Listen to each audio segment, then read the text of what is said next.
Bonjour les filles. Hello everybody. Hi girls. Привет девчонки, как дела? Bonjour tout le monde. J'espère que vous allez bien aujourd'hui. Comment va votre morale? J'espère que vous êtes en bonne forme et vous êtes en formation tous les jours pour profiter de ces jours libres de confinement pour s'enrichir et pour faire un grand pas en avant après le confinement. Pour pouvoir rattraper ces jours qu'on était enfermés. Bonjour Nadia. Bonjour tout le monde, je suis contente de vous voir. Ok, alors aujourd'hui, on a un sujet très important qui s'appelle squelette dans les extensions du cil. Donc les filles qui sont déjà professionnelles dans le métier, elles savent qu'est-ce que c'est. Si vous êtes débutante et vous êtes en train de réfléchir comment c'est ce métier, je vais vous expliquer un tout petit peu. Et on va voir déjà qu'est-ce que c'est le squelette, pourquoi on a besoin de monter ce squelette, travailler avec le squelette ou sans, comment le monter, squelette Kalinka, comment on fait monter le squelette chez Kalinka, alterner les deux yeux ou faire d'abord un et après un autre, soit autres astuces et conseils qui vont venir naturellement. Ou peut-être vous allez me poser des questions. Ok. À partir de demain, nos téléconférences vont commencer à 16h parce que on a énormément des élèves en ce moment et j'ai besoin d'être pour elles consacrer plus de temps. Et on va décaler juste 1 heure plus tard. Au lieu de se voir à 15h, on va se voir à 16h. D'accord? Ça vous va comme ça? Alors, vous voulez apprendre cette méthode. Moi, je vous conseille d'apprendre la méthode Kalinka. Pourquoi méthode Kalinka? Parce que cette méthode, elle est déjà approuvée. Parce que cette méthode, elle a apporté énormément de succès pour l'Institut Kalinka et pour toutes les élèves qui sont sortis de notre école avec notre formation. Pourquoi cette méthode? Parce que cette méthode, elle est la plus rapide et avec grande qualité. Et le plus facile plus tard. Au débutant que débutante, c'est jamais facile. Et puis, assumer la qualité de Kalinka, ce n'est pas facile. Voilà. Mais si vous faites exactement comme je vous conseille, comme je vous propose dans mes cours, ce que vous gagnez à la fin, c'est grande réputation, grande qualité et les clientes qui vont s'attacher avec vous, non pendant quelques fois, mais pendant plusieurs années avec vous. Voilà. Ok, donc, qu'est-ce que c'est le squelette? Je vais expliquer un tout petit peu pour les débutantes qui n'ont jamais suivi les cours. Le squelette, donc, ce sont les marquages des zones de dégradé et des tailles. Où est-ce qu'on va changer les tailles? Parce que les extensions du cil, on ne fait jamais avec une seule taille partout. Même si lorsqu'on regarde une photo, on a l'impression que c'est une taille partout, bon, après peut-être il y a quelqu'un qui le fait, mais dans la méthode Kalinka, on ne fait pas comme ça. C'est jamais une seule taille. Et que ce soit les longueurs, on commence toujours par les petits cils ici. Après, tous les autres détails précis, bien entendu, vous allez les recevoir dans l'école Kalinka, à distance ou en présentiel, peu importe. Donc, pour monter le squelette, il faut déjà décider de dégrader. Il faut connaître plusieurs sortes de dégradés pour savoir déjà lequel on va appliquer. Et le squelette nous permet de marquer les zones de dégradé ainsi que les tailles qui vont changer. Par exemple, on va dire que on va travailler avec plusieurs tailles. Par exemple, on va faire 13, 12, 11, 10, 9, 8, jusqu'au 7. Donc, là où on va commencer le numéro, on va mettre le premier cil. Où il y a deuxième numéro, on fait un autre cil, un autre cil, un autre cil. Si la zone, elle est large, et dans cette zone-là, il y a une seule taille, vous pouvez mettre, marquer entre les deux, soit un seul, soit deux carrément, poser deux extensions ou un, avec de la même taille. Donc, vous marquez les zones. Voilà qu'est-ce que c'est le squelette. Juste avec un seul extension. Donc, bien entendu, si vous travaillez avec le volume russe, donc c'est un seul bouquet ici, un ici, un ici, un ici. Et vous déterminez les zones des longueurs, et y compris votre dégradé. Ou la forme aussi. Vous pouvez monter le squelette d'abord un seul œil et après un autre œil. Mais est-ce que on travaille un œil d'abord, on remplit complètement les extensions et après on passe un autre, ou on fait alterner? Dans la méthode Kalinka, bien entendu, on le fait alterner pour plusieurs raisons. Déjà, pour avoir des yeux identiques. 1. Pour avoir la quantité pareille. 2. Pour pouvoir s'arrêter à tout moment, on ne sait jamais qu'est-ce qui peut se passer lors de la pause. Et puis, il y a encore quelque chose de super important. Si vous choisissez la méthode de remplir d'abord un œil et après un autre, ça va sécher très longtemps.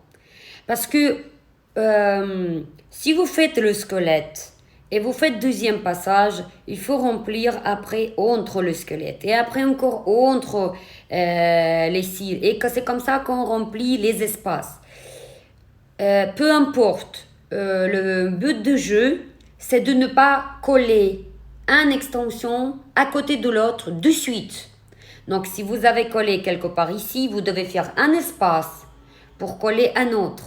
Et même si c'est rempli, et en plus il y en a des extensions, plus il faut faire des espaces, parce que avec beaucoup des extensions, c'est tellement près l'un de l'autre que ça risque de coller les extensions ensemble.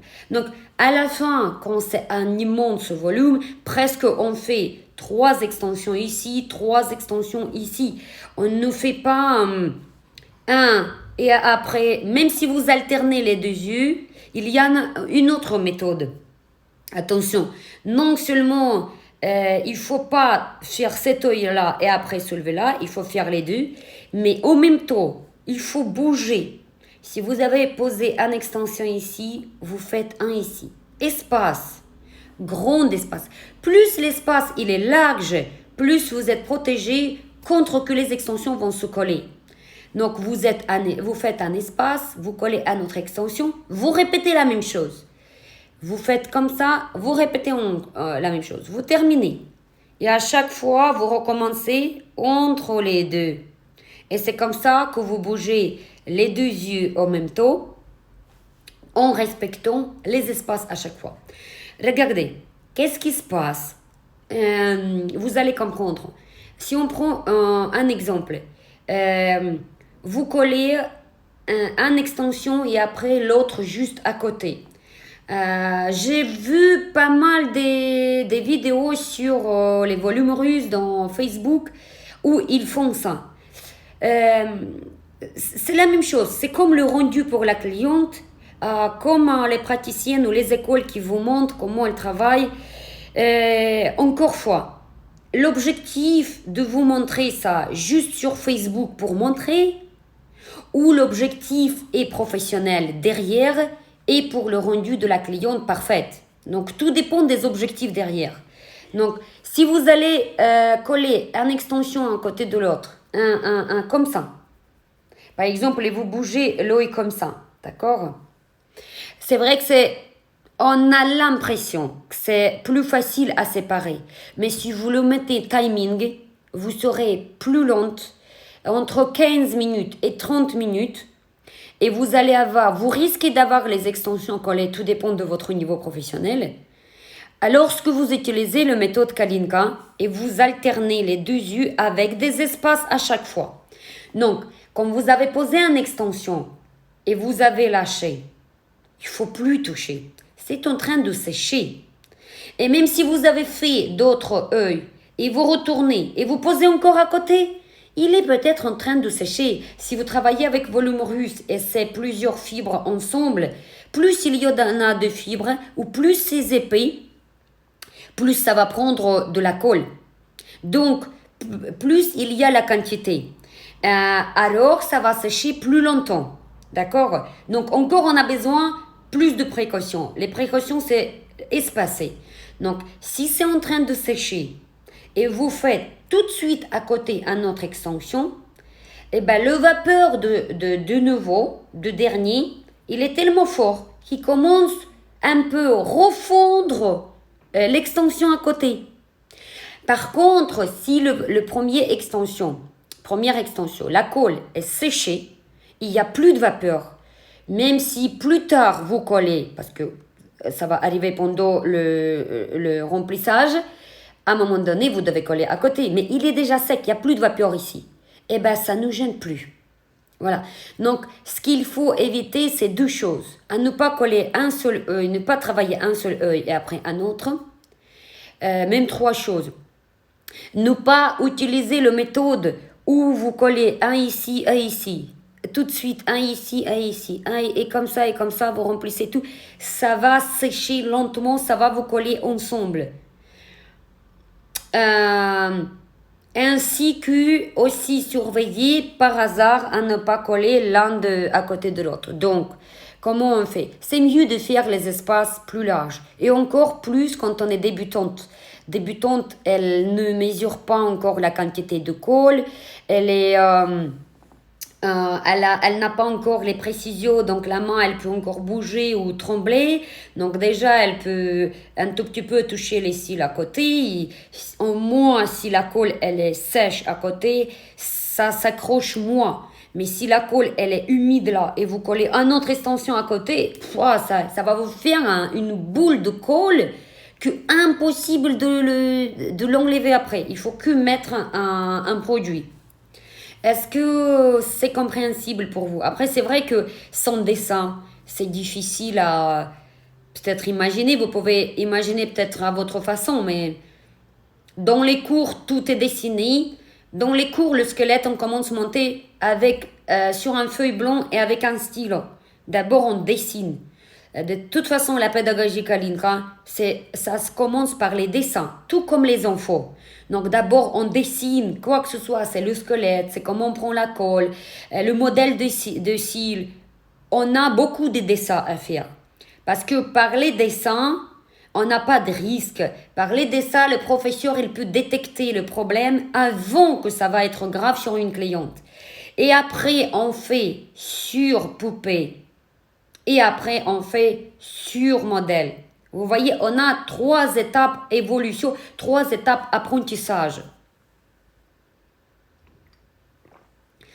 En plus de ça, après chaque étape, il y a des exercices avec les devoirs que l'élève, elle doit procéder, elle doit les rendre.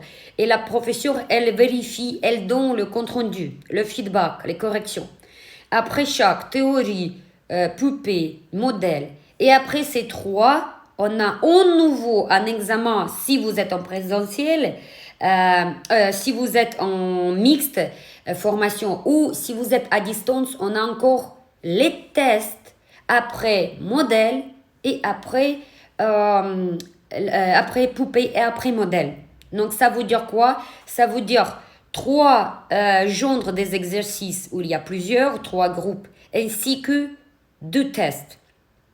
Vous voyez comme c'est contrôlé et vérifié par la professeure avec la méthode pédagogique. Ça, c'est encore autre chose. Excusez-moi. Ok, donc, pourquoi on a besoin le squelette? Parce que ça nous guide. C'est comme un, comment il s'appelle? C'est comme un radar, c'est comme un GPS, en gros. C'est ça, c'est votre petit GPS, votre marquage. C'est pour ça. Travailler sans ou avec, bah, je ai déjà répondu à votre question.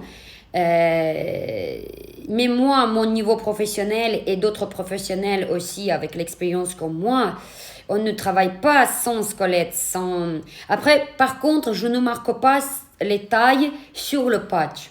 Je vais vous dire pourquoi. Il y a un décalage obligatoire.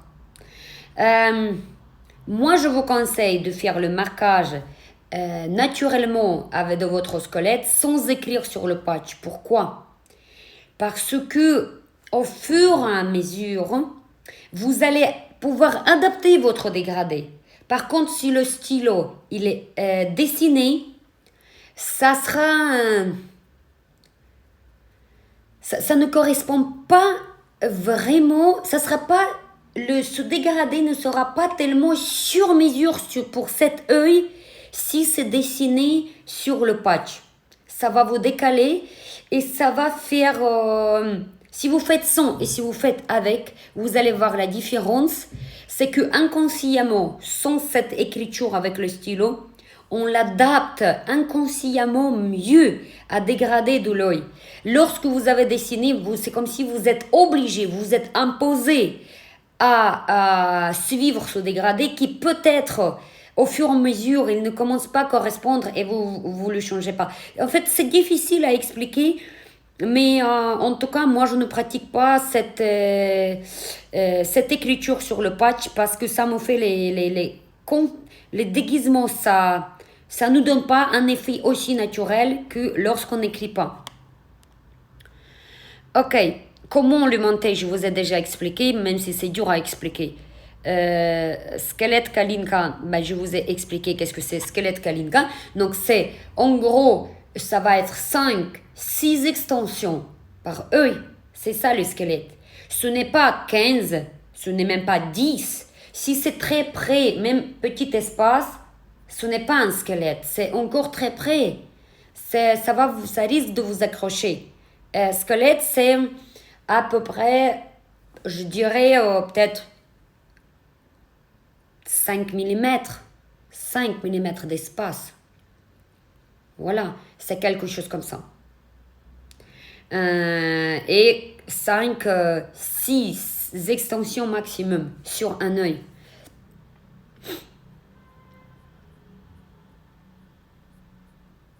Voilà, donc alterner les deux yeux, je vous ai déjà expliqué que oui, il faut alterner. C'est tout, hein. Si vous avez des questions, j'ai vu des questions. J'ai des micro-gouttes de colle des fois sur les extensions. Comment faire ne pas que ça arrive? Quand c'est sec, le problème, c'est que c'est toute la théorie Kalinka de collage. C'est tout un savoir-faire. Il y a deux choses. Vous devez imaginer la peinture sur un mur. D'accord? La colle sur un cil, c'est la même chose. Et vous devez imaginer que vous agrandissez avec un microscope. D'accord? Donc, quand vous faites étaler la peinture sur un mur pour que ça ne soit pas des morceaux, c'est la même chose qu'il faut faire avec une colle. Vous prenez la goutte, vous glissez sur un vrai cil naturel, vous enlevez le surplus. Et s'il y a des petites gouttes encore, vous pouvez encore faire un, deux gestes et vous arrêtez. Par contre, si vous écrasez les gouttes sur le cil, vous ne devez plus enlever la main. Parce que la couche, elle est déjà tellement fine. Et avec deux mouvements, ça commence déjà à sécher, surtout avec la colle ultra rapide Kalinka. C'est que après, ça va s'accrocher, mais ça ne va pas tenir longtemps. Après, des détails comme ça, je les corrige uniquement sur mes élèves. Et ça, c'est essentiel, c'est d'arriver à travailler justement que la colle, la quantité, c'est, comment il faut dire, la quantité, il y en a assez pour tenir plusieurs semaines, mais qui n'a pas en goutte, ni une, ni plusieurs. Après, il y a plusieurs erreurs. Je ne sais pas comment vous travaillez, je ne sais pas comment vous trompez l'extension. Vous voyez ça?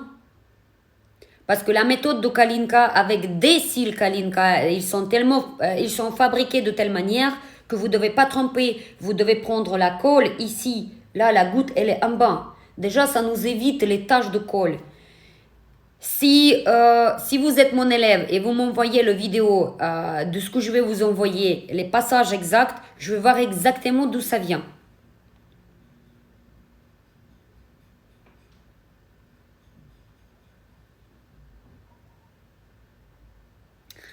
Tac, tac, tac. Est-ce que vous faites formation en russe? Madina, je voudrais bien. On avait commencé à traduire. Je peux toujours continuer. Mais le problème, c'est qui va contrôler tout ça, les devoirs, parce que moi, je ne peux pas tout contrôler. Ça sera beaucoup plus de travail pour traduire en une autre langue. Pour l'instant, le russe, non. En idéal, c'est bien, mais c'est énormément de travail pour le réaliser. Peut-être en futur. En tout cas, en anglais, c'est un projet.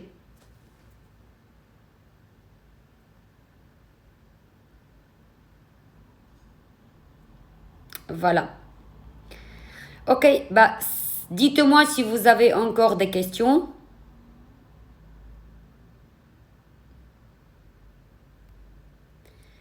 Voilà, et si vous avez... et si vous n'avez pas de questions, donc sachez que... après encore, mes made nails.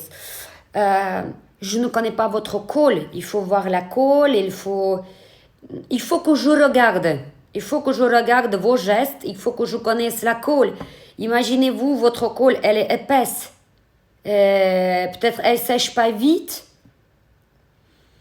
Ça peut être tellement beaucoup de choses qui peuvent venir que si vous travaillez avec ma marque des produits, déjà je vais éliminer plusieurs questions qui viennent dans ma tête.